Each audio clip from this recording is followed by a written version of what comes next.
Kembali di panggung demokrasi, kita akan putarkan kembali potongan dari debat perdana kemarin antar paslon terkait dengan perdebatan antar paslon tema Jakarta masa depan. Berikut ini.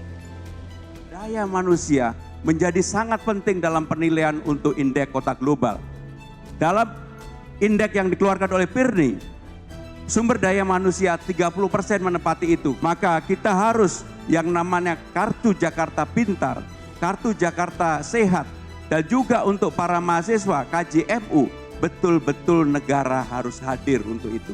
Maka pemerintah berkewajiban untuk menyiapkan job fair selama 3 bulan sekali di kantor kecamatan, bahkan kalau perlu di kantor kelurahan. Saya bercita-cita kalau saya dapat amanah ini, saya yakin, hakul yakin 5 tahun ke depan Jakarta menjadi 50 kota global dunia. Bapak Ibu warga Jakarta, kenyataannya tidaklah mungkin urusan Jakarta dibereskan sentralisasi dari balai kota.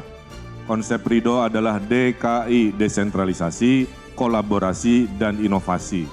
Kelurahan itu adalah ujung ASN.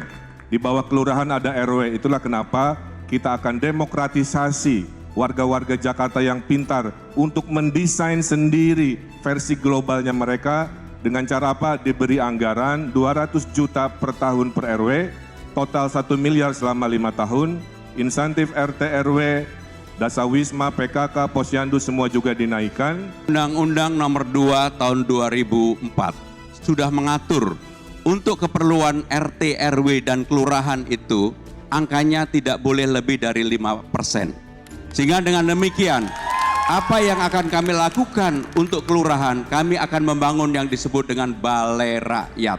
Di sanalah sumber daya manusia ditingkatkan.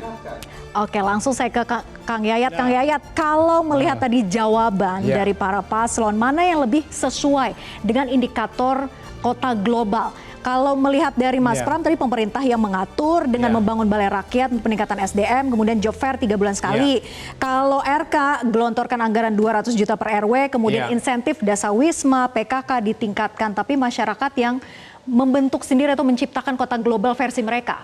Kota global adalah kekuatan kemandirian. Saya sebutkan ada fenomena menarik di Jakarta. Namanya, kalau istilah saya, rombongan yang suka nebeng amat teman. Bukan itu ya. Itu apa? Numpang kakak. Satu kakak untuk 10 sampai 20 keluarga. Akibatnya apa? Yang numpang ini dapat bantuan BPJS, bantuan pemerintah. Ujungnya apa? Dia belum mendapatkan tempat tinggal, status alamat. Ya, inilah persoalan yang terjadi. Dan itu membengkak dalam konteks beban dari anggarannya. Kedua yang juga menarik adalah begitu banyak bantuan yang diberikan, jadi kemandirian, rasa percaya diri itu kurang. Jadi mereka prinsipnya kalau orang Sunda bilang tuh LKMD, lamun kurang minta deui. Apapun itu menunggu, karena bagi mereka ada sejarahnya. Bagi masyarakat yang tidak mampu, mendingan saya bisa makan hari ini daripada memikirkan ke depan. Jadi fenomena dalam proses politik pun akan bisa membuat masyarakat tidak mandiri. Kota global itu ada selalu contoh yang menarik. Singapura, Lee Kuan itu mengatakan begini, Singapura itu bukan orange atau jeruk. Jeruk itu dikupas, diperes, dihisap, ditinggal. Singapura itu duren. Siapa berani meres duren? Di dalam duren itu ada buahnya, manis, lemak, itulah SDM-nya. Jadi Jakarta itu kalau SDM-nya kuat, orang juga akan berpikir salah satu kekuatan dari SDM yang baik adalah indeks korupsinya. Aparat SDM yang sudah menggunakan digital. Jadi tidak ada transaksi-transaksi secara konvensional. Jadi SDM itu juga menyinggung sistem penyelenggaraan pemerintahan. Karena kita itu punya 3 macet di Jakarta itu. 1, macet traffic. 2, macet izin. 3, macet kelembagaan. Izin tuh lama di Jakarta itu. SDM-nya itu tadi punya prinsip mungkin ya. Selama masih dipersulit, ngapain dipermudah?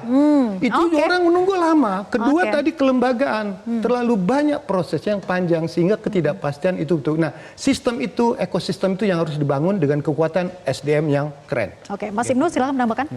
Kalau kita tarik ya kaitannya dengan isu nasional, kan daya beli yang sedang rendah. Jadi kita juga lihat para pemilik modal ini juga menahan diri. Menahan diri artinya kita pengen lihat pemerintahan ke depan ini, baik yang di Jakarta maupun yang di pusat ini, kebijakannya seperti apa. Karena kalau kita tarik juga ke kota global itu, salah satu indeks yang dilihat adalah bagaimana kemudahan investasi. Ya, kemudahan investasi tadi disampaikan oleh Pak Yayat, ya, ada kemacetan lah gitu di Jakarta, gak hanya di Jakarta tapi juga di seluruh Indonesia kan, seperti itu. Jadi dengan adanya keinginan untuk menaikkan indeks Jakarta sebagai kota global, ini yang harus dinaikkan tadi SDM. Jangan sampai SDM-nya itu, mohon maaf, tadi Mas Prab kan sempat bilang untuk PPSU minimal jadi SD. SD.